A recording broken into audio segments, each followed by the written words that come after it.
What's up, what's going on, legends? Welcome back to the channel. In today's video, I'm bringing us a quick mission guide for the final mission in Tier 4 of the Crown faction, known as Boating and Entering. But before we dive into it, if you guys do enjoy this content anytime or find this video helpful in any way, make sure to show your support for the channel. We're going down below and smashing that like button. Go ahead and throw the easy goal of 150 likes on today's video, as well as if you guys would like to find your way back to the channel for more Call of Duty content, make sure to hit that subscribe button, also that notification bell so we don't miss you in future videos. All right, so this mission is going to be 3 parts, and it's taking us over to Ashika Island. Part 1 is asking us to enter the Ashika Island waterways tunnel. Now, there are 3 main entrances that you guys can choose to enter. There's one on the north side of the map over near the water plant. There's one on the southern part of the map at the port, and there's one over to the west, which is actually near the town center. These are pretty obvious areas on the map where these entrances are, but basically you guys are just going to enter into the waterways, and part 1 will be complete. Part 2 is asking us to reroute at least 9 electrical breakers in the waterways within 180 seconds. So you guys have 3 minutes on entering the waterways to get all of these breakers completed. Now, I don't know if it counts as the second you activate the first one, or if it's the second you actually walk in. I just took it as very similar to breaking and entering, where it's the moment that you actually enter the space. So you guys are going to want to move very quickly with this. It will absolutely benefit you to have multiple squad mates with you, at least a duo, definitely a trio. Obviously, it's going to make it significantly easier. But what I can say is I don't know how reasonable this is to do solo, just kind of depends on how many enemies are down below. So you guys are going to want to make your way over to the northern side of the map, and the reason this is just because it's easier to navigate where all the switches are from starting on this side, and it's the side that I started on, so it'll be a little bit easier as you guys are following the video. So you guys are going to want to make your way over to that entrance, and you guys are going to want to enter from that side. Now, my recommendation is to have 2 people on the left side that are able to clear enemies and obviously grab the switches, and then have somebody on the opposite side of the water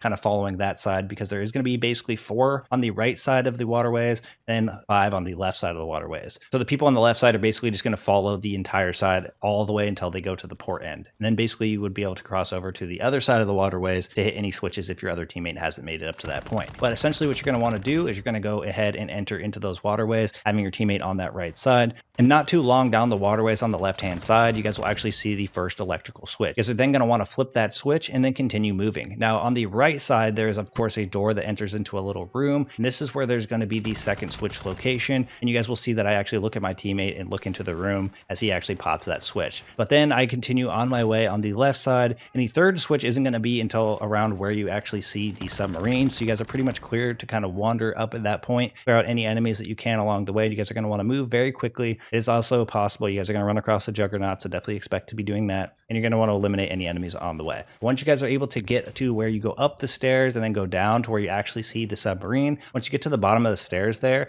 and kind of move along the path, there is a little stair set that kind of goes down into the water. You guys are going to want to turn and go down that stairway, but you guys should see the third electrical box there straight ahead. And you guys are going to obviously flip that switch, go back up the stairs, and continue following the path. Now, at that point, you guys are going to then obviously come across a dock that kind of sticks out into the water. You guys will jump onto the dock looking at the wall there, and you guys will see the 4th electrical switch in this location. So the 3rd and 4th one are basically right next to each other, so you guys should be able to grab them pretty quick. And you guys are going to move around the outside there towards the dead drop location, and on the bunker door, or right there to the left of the dead drop location on the wall, you guys will then see the 5th switch. You guys will grab that switch, and you guys can continue moving almost all the way to the end of the waterways on that left side. Now, you guys are going to get pretty close to the end there, and you guys are going to look on the left hand side, and you guys will then see a 6th switch. So once you guys have gotten the first switch, basically all 5 switches on the left side, you'll know you got 5 on the left side. Obviously, I pointed out my teammate got the one in the room on the right. You guys will have gotten all the ones on that left side. So once you guys hit that 6th one, you guys will then want to cross the water to try to meet up with your teammate that's running on the right hand side there. But once you grab that 6th switch, basically go across the water there and go in a diagonal pattern, and you're going to want to continue going toward the exit of the waterways, and you guys will be able to see a 7th switch there. You guys will obviously see it right inside to the right on the wall. You guys will then want to switch that on, and you guys will only have 2 switches left to go. Then obviously once you grab that one, you can make your way back towards the center of the waterways, but this time you're going to be on the opposite side working towards your teammate who went on the other side of the waterways. So you're going to continue heading in this direction as it goes around a curve. You guys will go under the stairs there. You guys are going to basically go all the way to the entrance where it's near the town center, and on that left hand side, almost near where you completely exit on there, you guys will see a 8th switch. Now, on the way to the 8th switch, you more than likely saw me as I was going around the curve, aiming at the opposite side of the waterways there, basically looking at a switch that's at the bottom of a stair set on a wall. So you guys will then obviously go across the water after grabbing that 8th switch, and you guys want to grab this last and final switch here, which is activating all 9. Realistically, if you guys go on the left hand side and your friend makes sure to hit all the ones on the right hand side, they will obviously go and hit the one in the room on that right. They'll continue going to basically the point where it goes to the curve. There's that little stair set there. They will grab that second one there. They're going to cross the water, hitting that one that's almost at that exit near the town center, and they're going to continue to wrap towards you, going towards that exit that is going toward the port. Then obviously near the exit to the port will be their last and final one. So realistically, if you're on the left side and you get 5 and you're on the right side and they get 4, all 9 of these should get completed. But once you guys are able to activate all of these switches in under the 3 minutes time period, you guys will then see a marked cache and part 2 will be complete. Now part 3 is just asking us to extract the hard drive from the marked cache. Now if you guys are confused on how to get into where the marked cache is, you guys are going to want to go underwater near the front of the submarine, and it's obviously going to be near where this bunker location is. You guys are going to see 2 pipes there, one of which you guys can actually swim into. You're going to want to make sure to defuse the trip mines here,